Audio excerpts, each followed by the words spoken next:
அமித்ஷாவை கிலோமீட்டர் கணக்கில் பின்வாங்க வைத்ததோ நம்முடைய போராட்டம். சிவன் சொத்து குலநாசம் என்று சொல்வார்களே, அதிலே நீங்கள் கை வைக்காதீர்கள். நாங்கள் கபர்ஸ்தான் மஸ்ஜித் நகி சோடேங்கே. இது வக்ஃப் திருத்த சட்டம் அல்ல. வக்ஃப் சொத்துக்களை திருடுகிற திருட்டு சட்டம் என்றதோ அவர்களுக்கும் நமக்கும் ஏதோ வாய்க்கால் தகராறு இருக்குது, வரப்பு பஞ்சாயத்து இருக்கிறது என்பது அல்ல. மாறாக அதையும் தாண்டி இது ஒரு சமூகத்துடைய எதிர்காலத்தை பற்றியது. வக்ஃப் திருட்டு சட்டத்திற்கு காரணமாக ஒரு மதரசா இடிக்கப்பட்டிருக்கிறது. எங்களது சந்ததிகளுக்கு நாங்கள் இரண்டு விஷயங்களை சொல்லி வைப்போம். பாபரி மஸ்ஜித் நிலத்திலே கட்டப்பட்டிருப்பது நம்முடைய நிலம். பாபரி மஸ்ஜிதுடைய நிலம் என்பதை ஒரு காதிலே பிறக்கிற குழந்தைக்கு சொல்லி வைப்போம்.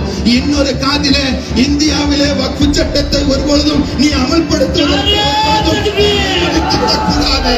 அலை கடலென மோடி என்ன மோடியினுடைய வாப்பா வந்தாலும் கூட இந்த சட்டத்தை ஒருபொழுதும் நாங்கள் அமல்படுத்த அனுமதிக்க மாட்டோம் என்று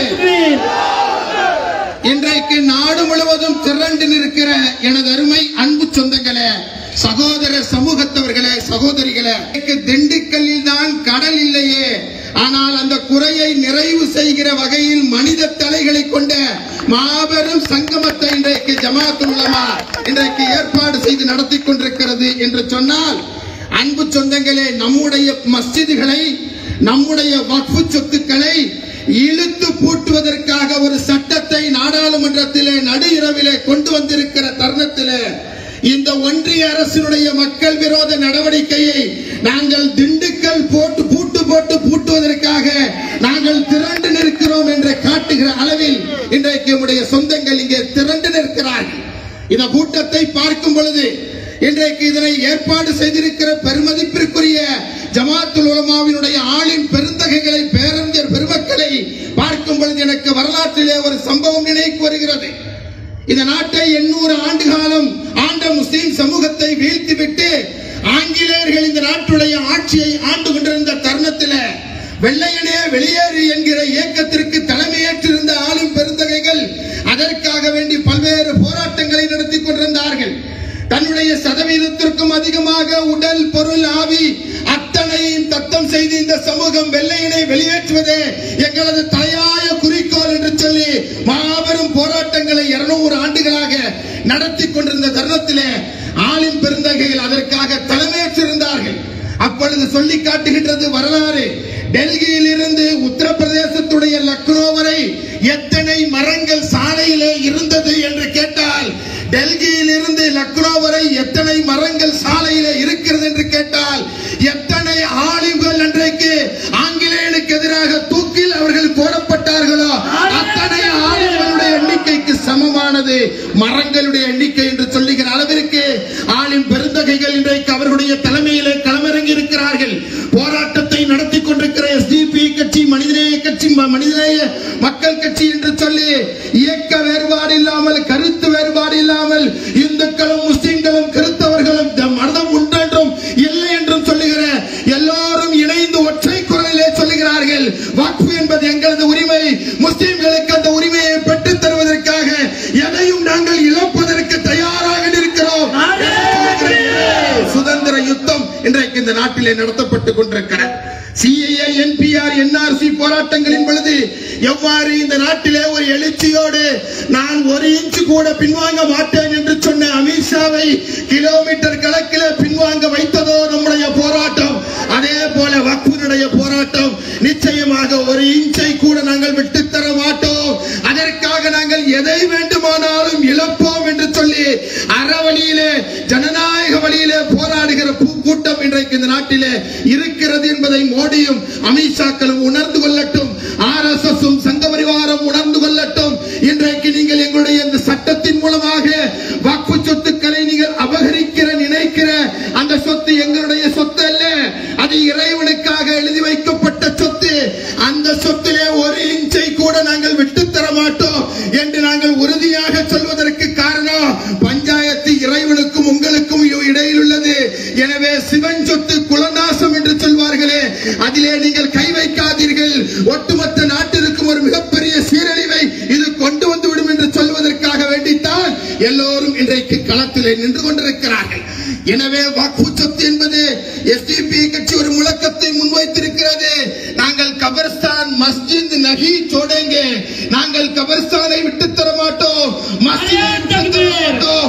இந்தியா முழுவதும் இருக்கிற அத்தனை சொத்துக்களையும் பாதுகாப்பது எங்களது கடமை என்று சொல்லி இன்றைக்கு நாங்கள் போராட்டம் நடத்திய காரணத்தினால்தான் எஸ்டிபி கட்சியினுடைய அகில இந்திய தலைவர் வக்ஃப் திருத்த சட்டத்திற்காக வேண்டி போராடிய காரணத்திற்காக இன்றைக்கு டெல்லியிலே சிறைப்பட்டிருக்கிறார் என்று சொன்னால் அவரும் ஒரு எம்கே ஃபைசி என்று சொல்லுகிற மௌலவி. எனவே மௌலவியுடைய தலைமையிலே, ஆலிம் பெருந்தகையுடைய தலைமையிலே இன்றைக்கு இந்த இரண்டாம் சுதந்திர யுத்தம் இன்றைக்கு நடத்தப்பட்டுக் கொண்டிருக்கிறது என்பதை இந்த நாடு புரிந்து கொள்ள வேண்டும். இன்றைக்கு இத்தனை லட்சம் சொத்துக்களை இந்த அரசு எடுப்பதன் மூலமாக இது வக்ஃப் திருத்த சட்டம் அல்ல, மாறாக வக்ஃப் சொத்துக்களை திருடுகிற திருட்டு சட்டம் என்று சொல்லி நாங்கள் தொடர்ந்து சொல்லி வருகிறோம். காரணம் என்ன? ஒன்ஸ் வக்ஃப் இஸ் ஆல்வேஸ் வக்ஃப் என்று சொல்வார்கள். ஒரு முறை வக்ஃப் செய்து விட்டால் அப்புறம் கொடுத்த நானே வந்து எனக்கு வேண்டும் என்று திரும்பி கேட்டால் கூட கொடுக்க முடியாது. அப்படி ஒரு சட்டம் இஸ்லாத்தில் இல்லை. ஒருவர் ஒன்றை இது இறைவனுக்கானது, மதரசாவிற்கானது, பள்ளிவாசலுக்கானது, கபர்ஸ்தானுக்கானது, இறை பணிக்கானது என்று கொடுத்து விட்டால் அவர் திரும்ப அந்த சொத்தை போய் கேட்கிற உரிமையை அவர் இழந்து விடுகிறார். ஒன்ஸ் வக்ஃப் இஸ் ஆல்வேஸ் வக்ஃப் என்று சொன்னால் என்ன அர்த்தம்? ஒரு முறை வக்ஃப் செய்யப்பட்டு விட்டால் இந்த உலகம் உள்ளளவும் அது இறைவனுக்கான சொத்து, அதிலே கை வைக்கிற உரிமை யாருக்கும் கிடையாது. எனவேதான் எவ்வாறு காபா ஆலயத்தை அன்றைக்கு இருக்கிற மன்னன் இடிப்பதற்காக புறப்பட்ட போது அபாபீல்கள் அதை காத்ததோ, அதுபோல இந்தியா முழுவதும் இருக்கிற வக்ஃப் சொத்துக்களை காக்கிற அபாபீல்களாக இந்தியா முழுவதும் இன்றைக்கு எல்லோரும் மார்க்க அறிஞருடைய தலைமையில் இன்றைக்கு திரண்டு நிற்கிறார்கள். சிஐஏ, என்பிஆர், என்ஆர்சி சட்டம், நீங்கள் போட்ட முத்தலாக்கு சட்டம், நீங்கள் கொண்டு வருகிற எந்த சட்டங்களாக இருந்தாலும் அது எங்களுக்கும் உங்களுக்குமான பிரச்சனை. ஆனால் வக்ஃப் சொத்து என்பது அது இறைவனுடைய சொத்து, அதிலே கை வைப்பதற்கு யாருக்கும் உரிமை இல்லை என்கிற காரணத்தினால்தான் இது ஒட்டுமொத்த சமூகமும் திரண்டு நிற்கிறார். யார் கேட்டார்கள் இப்படி ஒரு சட்டம் வேண்டும் என்று சொல்லி? ஏதாவது ஒரு சட்டம் வர வேண்டும் என்று சொன்னால் அதற்கு ஒரு காரணம் இருக்க வேண்டும். முத்தலாக் சட்டத்தை கொண்டு வரும் பொழுது மோடி சொன்னார், இந்தியாவிலே வாழுகிற முஸ்லிம் பெண்களுடைய வாழ்வை காப்பதற்கான ஒரு சட்டத்தை நான் கொண்டு வந்திருக்கிறேன் என்று சொன்னார். அப்பொழுதே இந்த முஸ்லிம் சமூகம் அறுதிட்டு சொன்னது, நீங்கள் இந்தியாவிலே இந்த சட்டத்தை கொண்டு வராதீர்கள், மீறி இறை சட்டத்தை மீறி நீங்கள் முத்தலாக் சட்டத்தை கொண்டு வந்தால் அந்த சட்டம் தூள் தூளாக்கப்படும், ஒருபொழுதும் அந்த சட்டத்திலே வழக்கு பதிவு செய்யப்படாது என்று சொல்லி காட்டினோம். இன்றைக்கு வரை முத்தலாக்கு சட்டத்திலே ஒரு வழக்கு கூட இந்தியாவிலே பதிவு செய்யப்படவில்லை இன்றைக்கு இருக்கிறார். அதுவாவது நாங்கள் முஸ்லிம் பெண்களுக்காக வேண்டி ஆடு நனைகிறது என்று சொல்லி, ஓனாய் அழுகிறது என்று சொல்வதை போல ஆர்எஸ்எஸ் சங்க பரிவாரம் முஸ்லிம் பெண்களுடைய அந்த முத்தலாக்கை கண்டு நாங்கள் அஞ்சுகிறோம், பயப்படுகிறோம், அவர்களுக்காக நாங்கள் குரல் எழுப்புகிறோம் என்று சொல்லி அந்த சட்டத்தை கொண்டு வந்தார்கள். வக்ஃபு சட்டம், வக்ஃபு திருத்த சட்டம் வேண்டும் என்று யார் கேட்டார்கள்? அதை கேட்டால் அதற்கான பலன், அதனை அனுபவிப்பவர்கள் முஸ்லீமாகத்தானே இருக்க வேண்டும். முஸ்லிம்கள் கேட்டிருக்க வேண்டும், முஸ்லிம்களுக்கு அதிலே பிரச்சனை இருக்க வேண்டும், அதனால் ஒரு சட்டம் வேண்டும் என்று கேட்டால் அது கொஞ்சம் லாஜிக்கு பொருந்துகிறது. ஆனால் யாருமே கேட்கவில்லை. இப்பொழுது இருக்கிற சட்டங்கள் எங்களது சொத்துக்களை பாதுகாப்பதற்கு போதுமானதாக இருக்கிறது. இந்தியாவிலே இருக்கிற 31 வக்ஃப் வாரியங்கள் அதை காக்கிற பணியை எடுத்திருக்கிறது. எனவே எங்களுக்கு வக்ஃப் சட்டம் இருக்கிற சட்டமே போதுமானது, இருக்கிற சொத்துக்களை காப்பாற்றுவதற்கான முயற்சிகளை எடுங்கள் என்ற கோரிக்கை எழுந்து கொண்டிருந்த தருணத்திலேதான் இருக்கிற சொத்துக்களை அபகரிக்கிற சட்டத்தை இந்தியாவிலே இரவோடு இரவாக அவர்கள் தாக்கல் செய்கிறார்கள் என்று சொன்னால் அதற்கான அர்த்தம் வேறு ஒன்றுமல்ல. நாங்கள் வக்ஃப் திருத்த சட்டத்தின் மூலமாக உங்களுக்கிடையே ஒரு நெருக்கடியை கொண்டு வர நாங்கள் முயற்சி செய்கிறோம். இது அரசியலமைப்பு சட்டத்தினுடைய எல்லா பிரிவுகளுக்கும் எதிரானது. இது அரசியலமைப்பு சட்டம் முன்மொழிகிற மதச்சார்பின்மைக்கு எதிரானது. இது அரசியலமைப்பு சட்டம் சொல்லுகிற சிறுபான்மை உரிமைக்கு எதிரானது. அரசியலமைப்பு சட்டம் சொல்லுகிற வக்ஃப் சொத்தை பாதுகாக்கிற பிரிவுகளுக்கு எதிரானது. இன்னும் சுருங்க சொல்வதாக இருந்தால், நாளைய தினம் புரட்சியாளர் அண்ணல் அம்பேத்கர் அவருடைய பிறந்த நாள். புரட்சியாளர் அண்ணல் அம்பேத்கர் யாத்து தந்த அந்த ஒட்டுமொத்த சட்டத்திற்கும் எதிரான சட்டம் தான் வக்ஃப் திருத்த சட்டம். எனவேதான் சொல்கிறோம், சிறுபான்மை விரோத, அரசியலமைப்பு சட்ட விரோத, இந்த அண்ணல் புரட்சியாளர் அண்ணல் அம்பேத்கர் அவர்கள் யாத்து தந்த சட்டத்தினுடைய அத்தனை பிரிவுகளுக்கும் எதிரான சட்டம் நிச்சயமாக நாடாளுமன்றத்திலே நம்மால் தோற்கடிக்க இயலாமல் போனது. ஆனால் உச்ச நீதிமன்றத்திலே நிச்சயமாக அது தோற்கடிக்கப்படும். உச்ச நீதிமன்றத்தின் மீது பொறுப்பை சாட்டிவிட்டு நாம் அமைதியாக இருப்பவர்கள் அல்ல. எங்களுக்கு இதில் டிசன்ட் இருக்கிறது. நாங்கள் இதனை ஏற்றுக்கொள்ளவில்லை.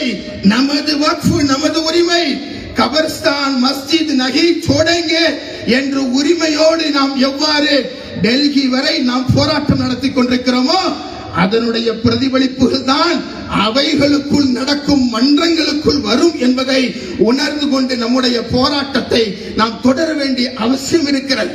அன்பு சொந்தங்களே, இன்றைக்கு இந்த சட்டத்தை கொண்டு வருவதற்கு எந்த விதமான அடிப்படை காரணம் இல்லை. ஆனால் இந்த சட்டம் மிக ஆபத்தானது. இருக்கிற எல்லா சட்டத்தையும் விட நாடாளுமன்றத்திலே எதிர்கட்சியினுடைய உறுப்பினர்கள் இந்த அளவிற்கு இதனை எதிர்த்தார்கள் என்று சொன்னார். தமிழ்நாட்டினுடைய சட்டமன்றத்திலே அதற்கு எதிராக சட்டமன்ற தீர்மானம் நிறைவேற்றப்பட்டது என்று சொன்னார். பாஜகவை தவிர மற்ற எல்லோரும் அதனை ஆதரித்தார்கள் என்று சொன்னார். ஒட்டுமொத்த இந்திய சமூகமும் வக்ஃப் சொத்தின் மீது ஒரு அக்கறை கொண்டிருக்கிறது என்று சொன்னால் அதற்கு காரணம் அரசியல் அல்ல. அதற்கு காரணம் வேறு ஒன்றுமல்ல. இந்தியாவிலே வாழுகிற முஸ்லிம் சமூகத்தை இன அழித்தொழிப்பு நடவடிக்கைக்கு உட்படுத்துகிற, அதனை எதிர்த்து நாங்களும் அதில் பங்காளிகள் என்று காட்டுகிற விதமாகத்தான் மதச்சார்பற்ற கட்சிகள் இதற்கு எதிராக போராட்டத்தை நடத்தினார்கள். இன்னும் சொல்வதாக இருந்தால் தமிழக சட்டமன்றத்திலும் நாடாளுமன்றத்திலும் மிக வலுவாக திராவிட முன்னேற்ற கழகத்துடைய தலைவர், மாண்புமிகு தமிழகத்துடைய முதல்வர் அவர்கள் கொண்டு வந்த தீர்மானம் என்பது வரலாற்று சிறப்புமிக்க தீர்மானமாக இருந்தது. எஸ்டிபி கூட நேரடியாக சந்தித்து 2 நாட்களுக்கு முன்பாக தமிழகத்துடைய முதல்வர் அவர்களுக்கு நாங்கள் நன்றி சொன்னோம். இந்தியாவை பார்க்க வைக்கிற போராட்டத்திற்கு திராவிட முன்னேற்ற கழகம் தலைமையேற்றிருக்கிறது என்று நாங்கள் சொன்னோம். சிறுபான்மை சமூகத்தை காக்கிற நடவடிக்கைகளில் ஒரு அரசாக செயல்பட வேண்டியதை நீங்கள் செய்திருக்கிறீர்கள் என்று சொல்லி நெஞ்சார நாங்கள் பாராட்டினோம். காரணம் வேறு ஒன்றுமல்ல, வக்ஃப் திருத்த சட்டம் இந்தியாவிலே வாழுகிற முஸ்லிம்களை இனப்படுகொலை செய்கிற அந்த அநீதிக்கு எதிராக ஒவ்வொருவரும் திரள வேண்டும். தோழர் சச்சிதானந்தம் அவர்கள் சொன்னதை போல இது முஸ்லிம்களுக்கு இன்றைக்கு எதிரானதாக இருக்கலாம், நாளைக்கு கிறிஸ்தவர்களுக்கு எதிரானதாக வரும், நாளை மறுநாள் வேறொரு சமூகத்திற்கு எதிரானதாக வரும். கடைசியிலே அவர்கள் இந்துக்களை கூட கைவிட்டு விட்டு அதானிக்கும் அம்பானிக்கும் RSSக்கும் பணி செய்கிற மாறும் என்று சொன்னதை போல இந்த சட்டத்திலே அத்தனை ஆபத்துகள் இருக்கிறது. அந்த ஆபத்துகளை எல்லாம் குறிப்பிட்டு தான் எனக்கு முன்பாக பேசியவர்கள் சொன்னார்கள், ஏதோ அவர்களுக்கும் நமக்கும் ஏதோ வாய்க்கால் தகராறு இருக்குது, வரப்பு பஞ்சாயத்து இருக்கிறது என்பது அல்ல. மாறாக அதையும் தாண்டி இது ஒரு சமூகத்துடைய எதிர்காலத்தை பற்றியது. இன்றைக்கு இந்த சமூகத்தினுடைய போராட்டம் என்பது சாதாரண போராட்டம் அல்ல. இந்தியாவிலே வாழுகிற முஸ்லிம்கள் எல்லாம் இன்றைக்கு ஒரு கோரிக்கை வைக்கிற நிலைக்கு தள்ளப்பட்டிருக்கிறார்கள்.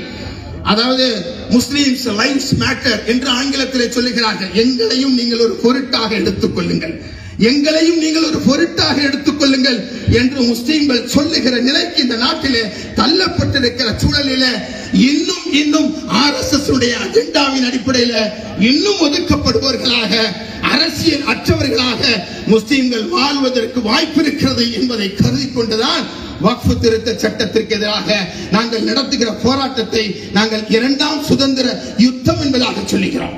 எனவே இன்றைக்கு நாடாளுமன்றத்திலே கொண்டு வரப்பட்டிருக்கிற சட்டத்தின் வழியாக அவர்கள் சட்டபூர்வமாக புல்டோசர் செய்ய வேண்டும் என்று நினைக்கிறார்கள்.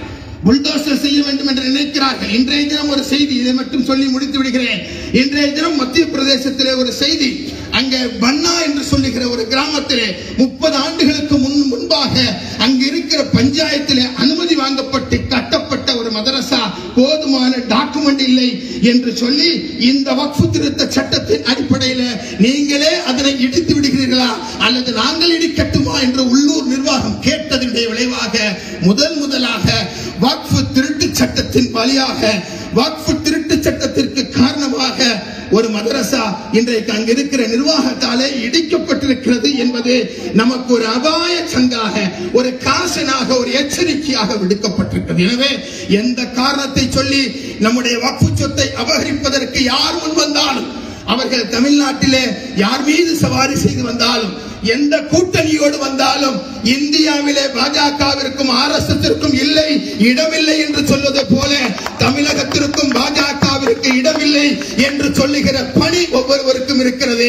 அதை நிறைவேற்றுவதற்கு கிடைக்கிற வாய்ப்பாக, அதற்கான உத்வேகமாக நமது வக்ஃப் நமது உரிமை என்று சொல்லுகிற இந்த பொதுக்கூட்டம் மாநாடு அதற்கு ஒரு காரணமாக அமையட்டும் என்று சொல்லி எங்களது போராட்டங்களை நீங்கள் ஒடுக்கிவிட முடியாது. நாங்கள் எங்களது சந்ததிகளுக்கு நாங்கள் 2 விஷயங்களை சொல்லி வைப்போம்.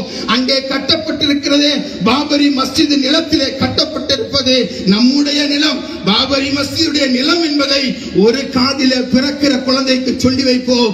இன்னொரு காதிலே இந்தியாவிலே வக்ஃப் சட்டத்தை ஒருபொழுதும் நீ அமல்படுத்துவதற்கு கூடாது என்று சொல்லி நாளைய சந்ததிக்கும் சேர்த்து சொல்லுகிற பணியை இனி வரக்கூடிய காலங்களிலே முஸ்லிம்கள் மேற்கொள்வார்கள் என்று சொல்லி அதற்கான உத்வேகத்தை இந்த மாநாடு திண்டுக்கல் மாநாட்டு பொதுக்கூட்டம் தரட்டும் என்று சொல்லி இன்னும் நிறைய போராட்டங்கள் இருக்கிறது. அத்தனை போராட்டங்களிலும் சிறுபான்மை சமூகத்துடைய போராட்ட வலிமையோடு, சமூக நல்லிணக்கத்தோடு, உணர்வோடு, ஒற்றுமையோடு, மதச்சார்பின்மையோடு, மதவாதத்தை வேரோடும் வேரடி மண்ணோடும் வாய்ப்புக்கு நன்றி கூறி விடைபெறுகிறேன்.